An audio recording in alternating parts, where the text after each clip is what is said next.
dole da shi za ka yi.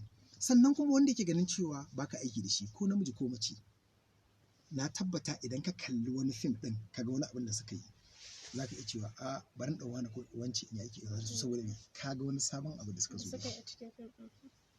To ina ga ya kamata mu je ɓangaren nishaɗi mu ɗan sarki ya sha nishaɗantu. ruwa ba. Yawwa shi ma kan mu ya fi masu sauraro su ma ka su ɗan nishaɗantu.